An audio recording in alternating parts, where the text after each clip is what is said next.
twongeye turatomboye bana b'Imana kuba duhamagara na Nyagasani ku neza ye, ku izina ry'Imana Data na Mwana na Roho Mutagatifu, amen. Amahoro bana b'Imana, nimuhumure, Imana iradukunda, ije kudukiza kuri iki cyumweru cya 18 mu byumweru bisanzwe, tariki 2 Kanama 2026. Dore amasomo ajya kuduhuza n'Imana. Isomo rya mbere ni mu gitabo cy'umuhanuzi Izayi, umutwe 55 umurongo wa 1 kugeza ku wa 3. Uhoraho avuze atya: yemwe abafite inyota nimugane ku mazi, niyo mwaba mudafite feza nimuze mwese, nimusabe ingano zo kurya ku buntu, nimuze kandi munywe amata na divayi nta feza nta n'ubwishyu. Kuki mwatagaguza feza yanyu ku biribwa bitari byo, n'imari yanyu mukayitanga ku bidashobora kubahaza? Nimutege amatwi rero munyumve kandi murye ikiri cyiza, nimurongere ibyishimo byanyu mu biribwa biryohereye. Nimutege amatwi, nimunsange mwumve maze muzabeho. Nzagirana namwe isezerano rizahoraho, nzabakomereza ibyiza nasezeranyije Dawudi. Iryo ni ijambo ry'Imana. Zaburi ni 145. Nyagasani wumbura ikiganza cyawe, maze twese ukaduhaza ibyiza byawe. Uhoraho n'umunyampuhwe n'umunyaneza, atinda kurakara kandi akagira urugwiro. Uhoraho agirira bose ibambe, maze imbabazi ze zigasakara ku biremwa bye byose. Bose ni wowe bahanga amaso bakwiringiye, maze ukabaha icyo barya igihe kigeze. Ubumbura ikiganza cyawe, maze ibinyabuzima byose ukabihaza icyo byifuza. Uhoraho n'umunyabutungane mu nzira ze zose, akarangwa n'urukundo mu bikorwa bye byose. Uhoraho aba hafi y'abamwiyambaza bikuye ku mutima. Nyagasani ubumbura ikiganza cyawe, maze twese ukaduhaza ibyiza byawe. Isomo rya kabiri ry'umwara Pawulo Mutagatifu yandikiye Abanyaroma, umutwe wa 8 umurongo wa 35 n'umurongo wa 37 kugeza ku 39. Bavandimwe, niki cyadutandukanya n'urukundo rwa Kristo? Ibyago se? Agahinda se? Ibitotezo se? Inzara se? Ubukene se? Imitego se cyangwa inkota? Ntacyo, kuko muri ibyo byose dutsinda kakahava tubikesha uwadukunze. Koko rero simbishidikanya, ari urupfu, ari ubugingo, ari abamarayika, ari ibinyabubasha, ari iby'ubu, ari ibizaza, ari ibinyamaboko, ari iby'ejuru, ari iby'ikuzimu, ari n'ikindi kiremwa cyose, nta na kimwe kizashobora kudutandukanya n'urukundo Imana idukunda muri Kristo Yesu umwami wacu. Iryo ni ijambo ry'Imana. Nyagasani Yesu nabane namwe. Amagambo mu Ivanjili ntagatifu yanditswe na Matayo, umutwe wa 14 umurongo wa 13 kugeza ku 21. Muri icyo gihe Yesu amaze kumva iby'urupfu rwa Yohani Batista, ajya mu bwato agana ahantu h'ubutayu hitaruye. Rubanda rubimenye ruva mu migi rumukurikira ku maguru. Amaze kwambuka abona abantu benshi abagirira impuhwe, akiza ibimuga byabo. Bugorobye abigishwa be baramwegera bati: ahantu nihatuwe kandi umunsi uciye ikibu, none sezerera abantu bajye mu ngo kwigurira ibyo barya. Ariko Yesu arababwira ati: bikwirirwa bajyayo, nimubahe ibyo kurya mwebwe ubwanyu. Baramusubiza bati: dufite hano imigati 5 n'amafi 2 gusa. Arababwira ati: nimubinzanire hano. Amaze gutegeka ko bicaza abantu mu byatsi, afata ya migati 5 n'amafi 2, areba ku ijuru, ashimira Imana. Hanyuma amanyura ya migati ayiha abigishwa be, nabo bayiha rubanda. Bose bararya barahaga. Nuko barundarundira hamwe ibisigaye byuzura inkangara 12. Nyamara bariye bari 5,000, batabariyemo abagore n'abana. Iyo ni Ivanjili ntagatifu. Bayoboke b'Imana, nimugira amahoro. Aha tugeze ni kuri buri munsi. Iki cyumweru ni cyo gufungura ndetse no gufungura.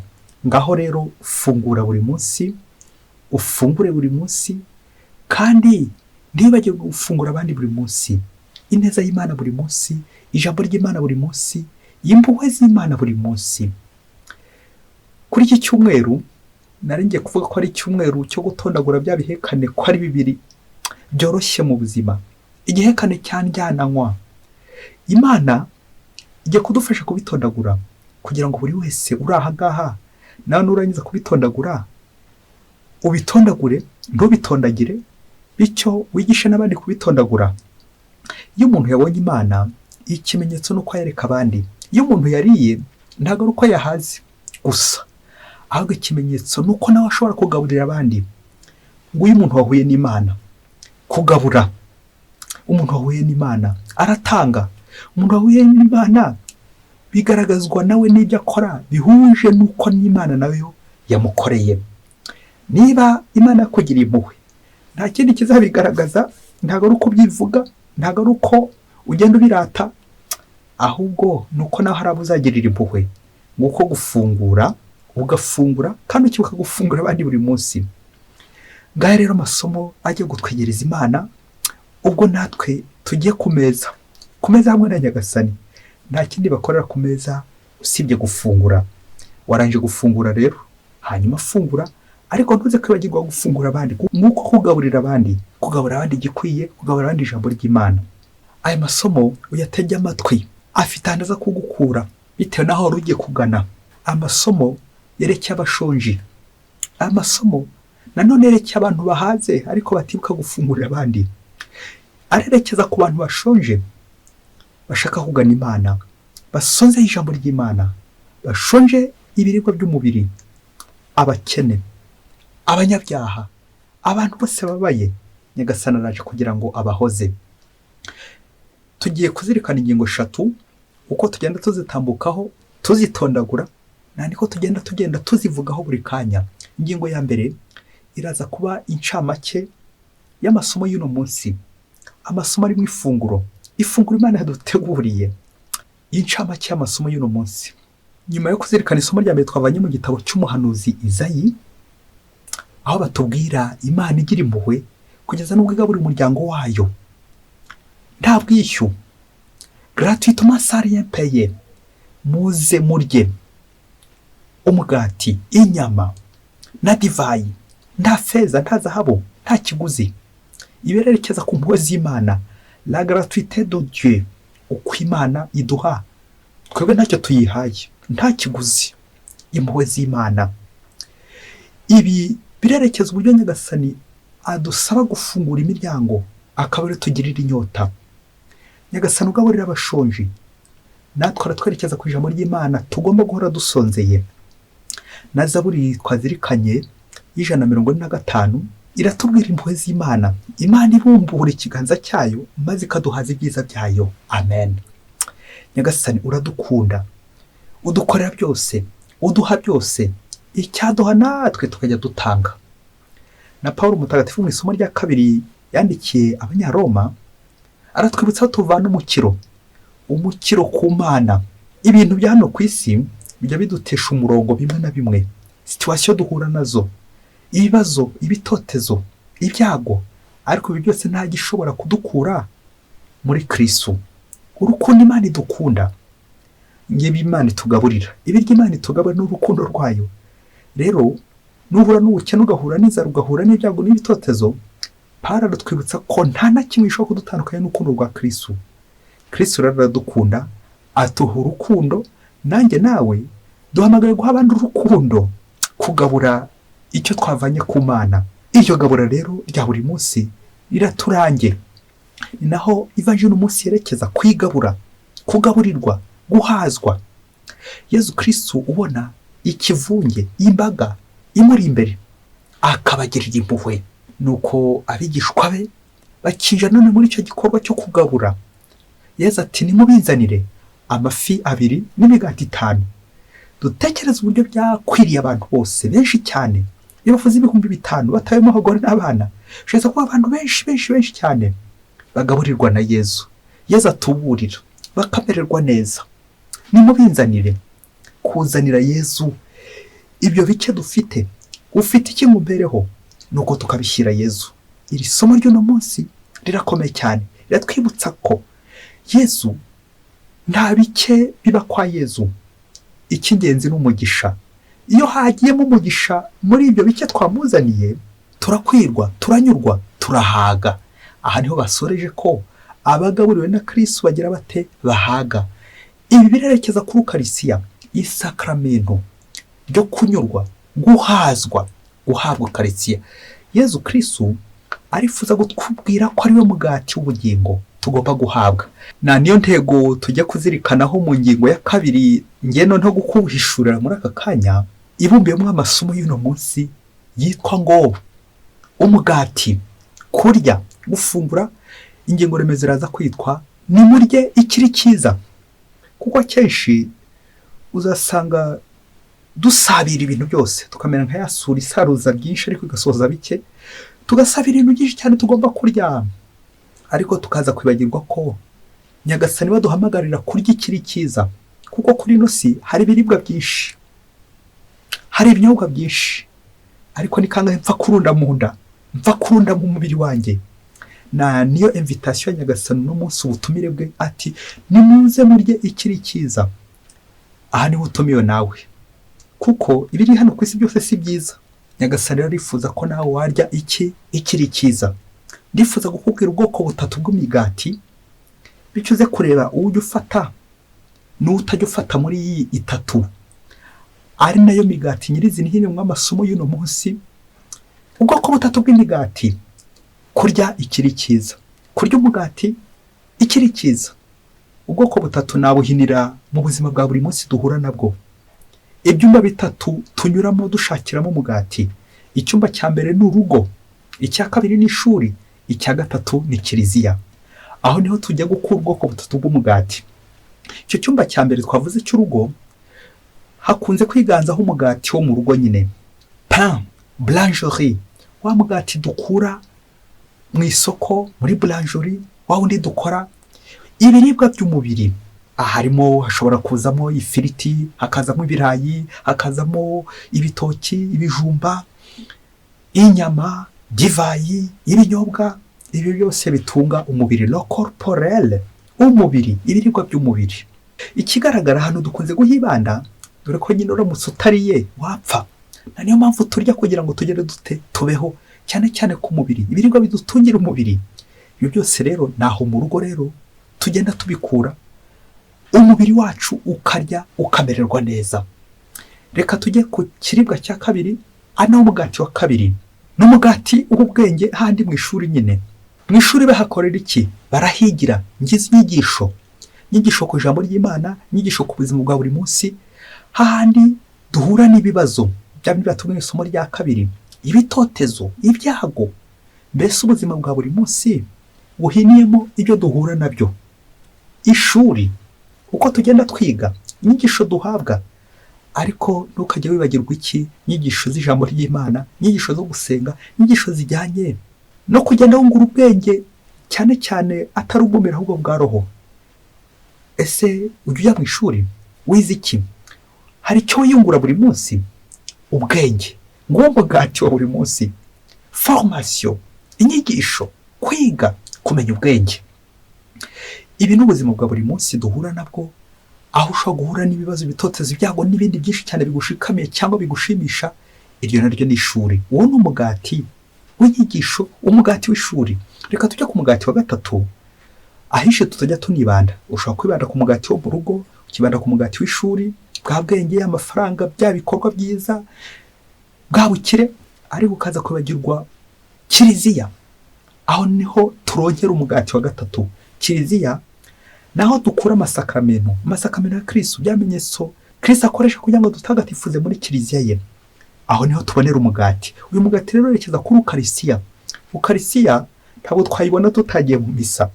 Ngiyi misa, ya misa tuva mu ijambo ry'Imana tukanatona gitamo y'ukaristiya, Yezu akaza gutwereka tukamukoraho tukamuhabwa.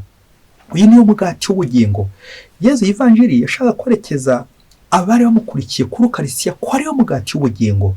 Ngiyo ukaristiya duhabwa. Mubyeyi, uracyabwa ukaristiya? Ukaristiya urayumva, urayizi? Ukaristiya urayakira? Ifunguro ry'abana b'Imana, abari ku rugendo, impamba y'abari ku rugendo, abagenzi. Twese tujye tuzirikana ko turi hano ku isi nk'abitegura, abitegura kuzajya hehe? Kuzajya mu ijuru. Rero birababaje, nanjye kuvuga ko binatangaje kubona kwibanda ku biribwa bya hano ku isi, ibiribwa byo kurya umubiri, rwa rugo navuze, hanyuma ugakurikizaho n'ibiribwa by'ubwenge, ukiga ukaminuza, ukagira amafaranga menshi n'ibikorwa byinshi cyane, ariko ukabura ubwenge bwo mu kiriziya, ukabura ubwenge bwa roho. Ngibi ibiribwa bya roho, nguyu umugati wa roho, pain spirituel. Iyi pain spirituel rero, uyu mugati wa roho, niho abenshi tutajya tugana, twarawibagiwe. Niyo mpamvu ingingo ya 3 igiye kuza by'ikibazo. Ikibazo ko twibagiwe umugati wa roho, twibagiwe kiriziya. Hazavuka rero ikibazo muri ya mirire yacu cyitwa mu gifaransa la malnutrition, kurya nabi. Abantu benshi bazi ko kurya nabi, malnutrition, indyo mbi, iterwa no kubura ibiryo, bwaki. Nyamara ntabwo ari byo. Malnutrition iri kubiri, kurya nabi biri kubiri. Ushobora kurya kubera inzara, ukarya nabi kubera inzara, ukarwara bwaki. Ushobora none kuba mu barya nabi bitewe nuko urya by'ikirenga, umurengwe. Havuka rero indwara yitwa obesite, umubyibuho ukabije.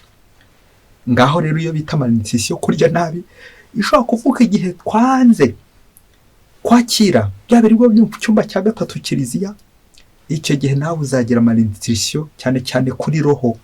Kurya nabi, kurya nabi. Iki kibazo gihatse byinshi cyane, kuko ushobora kurya hano ku isi neza, ukamererwa neza, ukarya wa mugati wo muri rwa rugo, blancherie, ukarya wa mugati w'ubwenge, ukagira ubwenge, ukaba igihangange, ariko ukawubuze, roho yawe ikaba iri gukendera. Ukawuze umugati w'ubugingo, ukarisia Yezu Kristo. Ubuzima bwose udahura na Kristo, nta buzima ushobora kugira. Ntabwo ushobora kurya ngo ukwirwe. Niyo mpamvu nyine uzarya nabi, uzabaho nyine urya nabi. Kubera iki? Ninde ukugaburira? Niba atari Kristo ukugaburira, ndakubwiza ukuri, ntabwo uzarya neza. Uzasonza cyangwa urangwa n'umuregwe. Umwiryo utabuze, ntabwo uzigera unyurwa. Kugira ngo wumve neza ikibazo cy'abantu barya, nanjye kuvuga ntibahage, bagahorana umururumba, rimwe na rimwe bakagwirwa n'izo ndwara za malnutrition. Umva ino nkuru nawe uza kumva ubuzima bwawe uburyo buteye.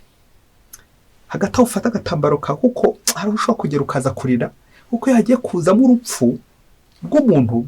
Akenshi umuntu ashobora no kurira. Fata agatambaro kawe. Umunsi umwe hirya kure cyane, trelo mu gihugu cya kure, umugabo ngo yari yarize, araminuza, yiga kaminuza, araminuza, aba dogiteri. Ageze ahabona bitamuhagije, dore ko yashakaga n'amafaranga. Ahita ahindura, aba umucuruzi ukomeye cyane mu gushaka amafaranga. Urumva dogiteri, ariko akabona nayo mafaranga. Amafaranga aramuhira, araberwa, amererwa neza kubera aya mafaranga. Ariko nubwo yari yarize, afite bwa bwenge, afite ndetse na bya bindi bimutunga amafaranga ku mubiri, yambara neza, akaberwa, ariko agahora afite agahinda. Yabonaga indwara y'agahinda, depression, agahinda. Akajya yibaza ahantu gaturuka, agashakisha ahantu gaturuka. Se ko ntacyo abuze, ko ibintu byose abifite, agahinda nta kiki. Akomeza gushakisha ahantu agahinda gaturuka, arahabura. Umunsi umwe rero iyo ndwara imumazeho igihe kirekire, ari gushakisha hose yarabuze. Afata icyemezo, ibintu ndabona ntacyo bimbwiye, amafaranga ntacyo ambwiye, ubwenge ntacyo bumbwiye. Afata icyemezo, nanjye kuvuga cya kibwa, ariko ntahita ndakarira hari ko agiye kwiyahura. N'ubundi afite agahinda, n'ubundi ararya, akaryama, akaberwa, akarya neza, akambara neza, ariko ntabwo ajya anyurwa, ntabwo ajya yishima, abuze ibyishimo.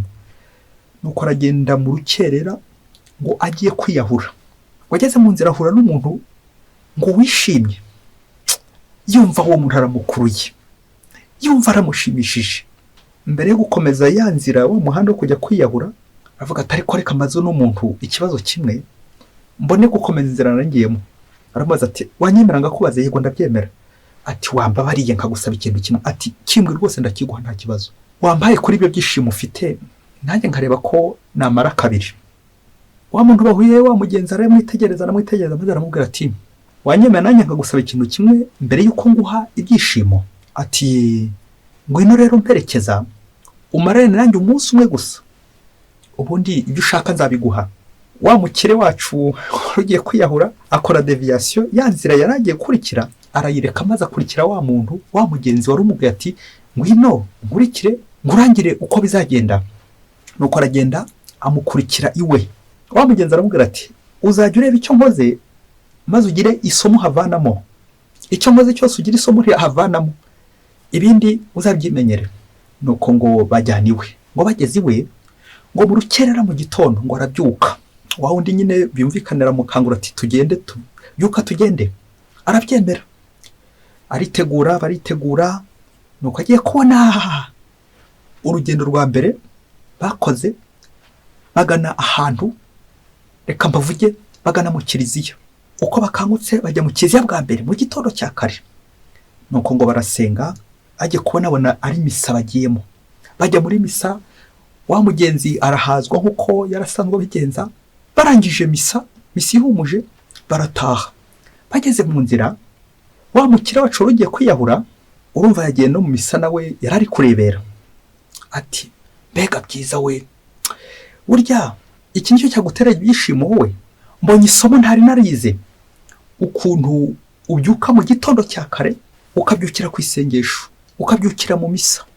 Mu gihe ngewe nabyukiraga muri business zanjye, mu mirimo, kandi nkabyuka nakererewe, nkabyukana n'umunabi, ubunebwe bwose. Iri ni irindi somo ntari narize. Nuko barakomeza n'icyiciro cya kabiri. Ajye kubona bageze ku kazi, ngo wa mugenzi ngo yari cordonnier, yari umudozi w'inkweto.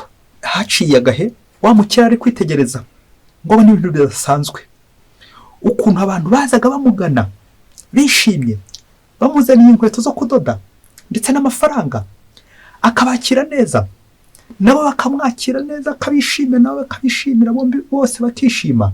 Arangije aravuga ati mbega byiza koko kubona uburyo ngengera ku kazi ngewe abantu bagahunga, nkabahungeta, nkababwira nabi, nkabatonganya.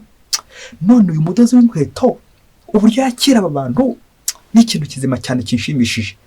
Iri shuri nari ntararyiga, iri ni ishuri rishya nanone mbonye, kwakira abantu neza, ukanakira n'amafaranga neza, mbega ibyishimo. Nuko umurimo uza kurangira, wa mukire wacu aho kuyisoma ati nari ntariga, iri shuri nari ntararijyamo.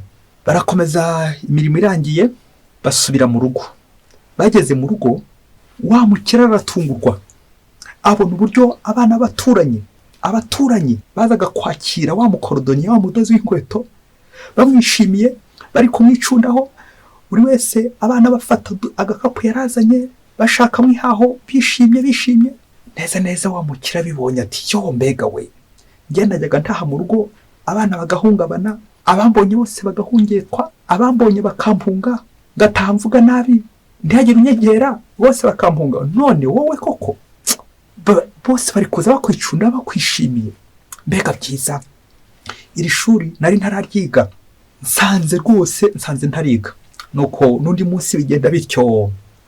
Igihe cyo gutaha kigeze, wa mugenzi aramubwira ati ngo rero ubuzima mbamo niki kintera ibyishimo, nawe ngibi nguhaye umurongo, ngibi ibyishimo byanjye by'umunsi, uko mbaho buri munsi nibyo bituma nishima, genda nawe ugenze utyo. Nuko wa mukire ngo aragenda, nawe amaze gufata aya masomo, avumbuye ko atari yarize, hari ibyo atayize, yize byinshi ariko yibagirwa icy'ingenzi. Nuko aragenda, ngo nyuma y'ukwezi yaje kugaruka ashimira wa mudozi w'inkweto ati mbega byiza, na n'ubu nasanze ntarize. Ubu nyuma yo gukuraho inyigisho, nyuma yo gukura ibyishimo, nanjye ubu ndi gutanga ibyishimo mu rugo, ngatanga ibyishimo ku kazi, ubu nsigaye nishimye. Kwiyahura sinongeye kubisubira, kuko nabonye isoko y'ibyishimo. Yanjye ngabihe yawe yanteye ibyishimo, nicyo naje kugushimira. Urakabaho. Bayoboke b'Imana, Yesu Kristo akuzwe. Ese wowe amashuri warangije kwiga yose waraminuje? Wasanga naho hari ishuri utariga, kandi wasanga hari ishuri utariga. Nyagasani nawe gutumyeho kuri iki cyumweru cy'umugati, ati ngwino urye ikiri cyiza. reka dusoreze ku bintu bitatu birimo nanone iyo migati itatu ahantu tugomba gushakira, bityo nawe bize kongera kukwereka ko utihagije, ko hari aho utaragera, hari ishuri utariga. Ushobora kuba ufite amafaranga warize bikomeye, ariko hari ishuri rindi utariga, ishuri rya Yezu Kristo. Icya mbere, hari imvugo igira iti aho guha umuntu ifi arya uwo munsi, wamwigisha uburyo bayiroba, bityo ukamugaburira iminsi yose. Amen. Nibyo bibaye kuri uyu mukorodoniye, yeretse uyu mukire aho akura ubwo bukire, aramwigishije, amuhaye inyigisho, kuko uyu mukire yari yaramenyereye ubuzima bw'akavuyo, kujya gushaka ibintu gusa. Ubwenge arabufite, amafaranga arayafite, ariko abuze Yezu, abuze ibyishimo, abuze kiliziya, ntagikandagira mu kiliziya. Niwigisha abantu, ntugatinye kubigisha uburyo bakandagira mu kiliziya, uburyo bahabwa Kristo, uburyo bakira Kristo, ntukabure kubibigisha, kuko abantu benshi dufite ibintu, dufite n'akantu, ariko wasanga tubuze Yezu Kristo. Ngibyishimo, ushobora kuba ufite matera nziza uryamaho, ariko warabuze ibitotsi, utanyurwa. Ushobora kuba urya neza ibiryo by'umubiri ukabirya, ariko warabuze apeti, warabuze ibyishimo. Ushobora kuba utunze ibintu bya hano ku isi byinshi cyane, amafaranga urayafite, ufite n'ubwenge, warize, waraminuje, yewe nanjye kuvuga ko wize na za teolojiya, ariko icyo ubuze ni iki? Ushobora kuba ubuze ijuru, ubuze ibyishimo by'ijuru, ubuze Yezu Kristo, ubuze Ukarisiya. Iyo fi ugaburirwa na Yezu Kristo urayibuze. Yezu araguhamagara ati ngwino nkwigisha uburyo bayiroba, avec la vie modeste, ubuzima bworoshye, ubuzima bworoheye. Utekereze nawe, ukuri no foto, umudozi w'inkweto afite ibyishimo, wowe umukire ufite amamodoka, ibintu bya mirenge, ukabura ibyishimo. Kubera iki? Ubuze icy'ingenzi, ibiribwa bya roho. Wikujije ku mubiri gusa urikwiza, ariko roho yawe iri kurindimuka, uri kwirindagiza. Reka tujye ku cya kabiri. Icya kabiri, fora uyu mukire yarinde. Ndifuza ko wahashyira izina rya mbere yuko ngiye kuguhishura uwo ari we. Ndaguhishurira uwo ari we, nawe umaze kuhashyira izina ryawe, wasanga umukire ari wowe, ufite byinshi, ariko ukabura icy'ingenzi, ukabura Yezu Kristo. Uyu mukire ngo yari uwihaye Imana. Baba we, unkurura ifoto, uwihaye Imana, Padiri Marcel Frere, mbega we, ushobora no kuwegereye Imana, ujya mu misa, usoma misa buri munsi, ariko utarayikandagiramo, kandi byaba utarahabwa Yezu, nta byishimo ufite. Nubwo mbere sumva uwihaye Imana wiyahuye, nubwo mbere sumva uwihaye Imana ufite agahinda, depression. Ushinze urugo hagira agahinda, wihaye Imana hagira agahinda, umukire agira agahinda, umunyabwenge agira agahinda. Igihe cyose abuze iki? Abuze Yezu Kristo, atagikandagira mu kiliziya, atagisenga uko bikwiye. Icyo gihe uzagira agahinda, uhindane nyine, nguko guhinda, ugahindana, ugahindanya n'ingeso mbi, ukabura Yezu, ukabura Kristo. Nimuze murye, nta feza, nta zahabu, gratuitement sans rien payer. Aho nawe uza guhashyira izina ryawe, wasanga nawe ufite ibintu ariko ubuze ubuntu bw'Imana, ufite abantu ariko ubuze ubuntu bw'Imana, kandi byaba. Reka dusoreze ku buhamya bwa gatatu. Ni ubuhamya bwa Mutagatifu Yohani Mariya Vianney, kuko ibyo turi kuvuga byose byari byerekeye kuri Ukarisiya. N'umutagatifu wavuze kuri Ukarisiya cyane, avuga kuri misa, handi tugira ibyishimo, handi isoko y'ibyishimo. Nizere ko nawe nyuma yo kumva ubuhamya utazongera gusiba misa. Ariko reka tugaruke kuri Yohani Mariya Vianney. Ubwo ngo yari ari mu nzira ajya i Arisi, aza kuyoba inzira, ngo aza guhura n'umushumba, umwana w'imyaka 12 witwaga Antoine Givre. Nuko ngo amusiganuza inzira. Antoine Givre aramuyobora bakageza i Arisi. Nuko Yohani Mariya Vianney mu kumushimira, ngo mubwira ijambo rikomeye cyane ngira ngo uze kuzirikana uno munsi, maze nawe uze kureba impamvu utita ku bya roho. Ati Antoine, unyeretse inzira igana Arisi, nanjye nzakwereka inzira igana ijuru. Amen, amen, amen. Inzira igana ijuru. Ubundi icyo tubuze twese abenshi hano ku isi, nakoreka no kuvuga twese abenshi, twereka abantu uko babona umugati wo mu rugo, tukabereka uburyo babona umugati w'ishuri, ubwenge, poroje zabo bakazikora neza bakazinoza, n'ubundi buhanga bwinshi. Ariko ni kangaho byoreka abantu inzira igana mu kiliziya, inzira igana mu ijuru, inzira igana kuri Yezu Kristo. Ni ngombwa iki cyumweru kuza kujya kudukangura twigisha abana bacu iki? Tubigisha inzira igana ijuru? Tubigisha iki? Inyigisho zacu zerekeza ku ijuru cyangwa zishakira gusa amarongo hano ku isi n'ibindi byinshi cyane?